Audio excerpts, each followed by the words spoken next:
La parole est à Monsieur Didier Lemaire pour le groupe Horizon. Merci Madame la Présidente, Mesdames et Messieurs les ministres, chers collègues.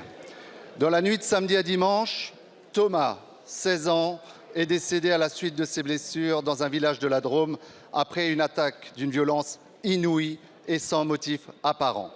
Je veux ici m'associer, au nom du groupe Horizon, à la douleur de ses proches, de sa famille, de ses amis, de son village.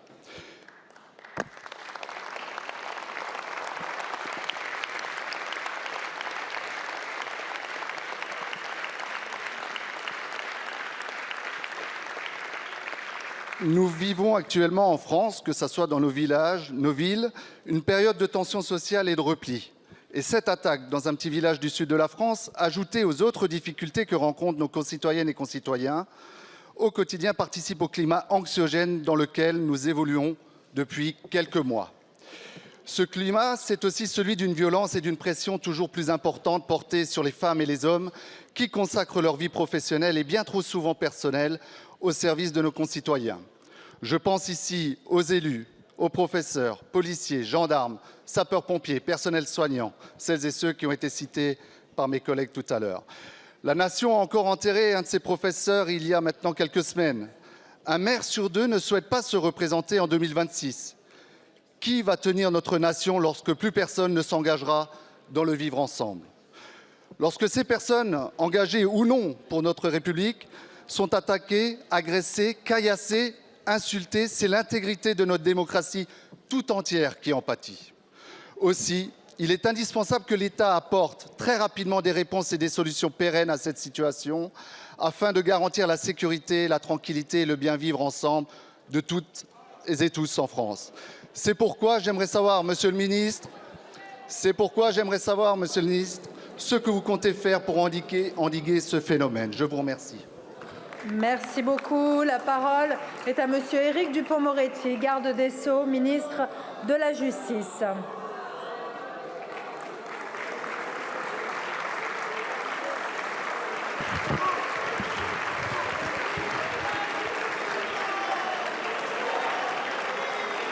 Monsieur, merci Madame la Présidente.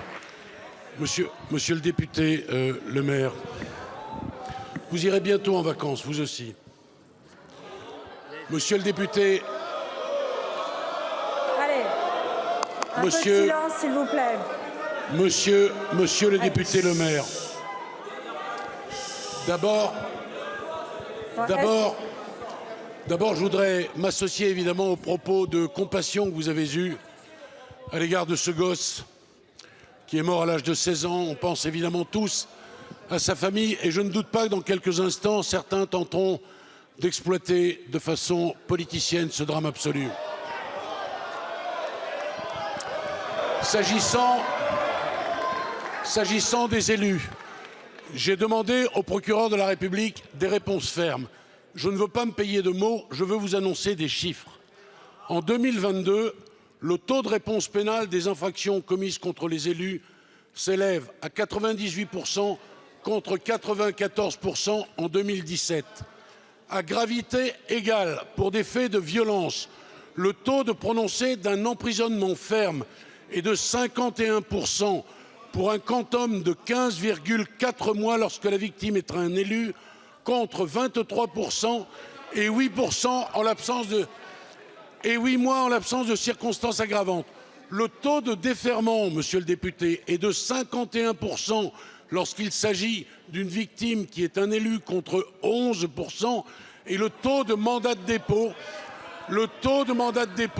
est de 63% contre 18%. Cela confirme évidemment la prise en considération de la qualité d'élu par nos juridictions. Les uns et les autres peuvent ne pas être d'accord avec ça. On ne fait pas mentir les chiffres. Je vous remercie, Monsieur le Ministre.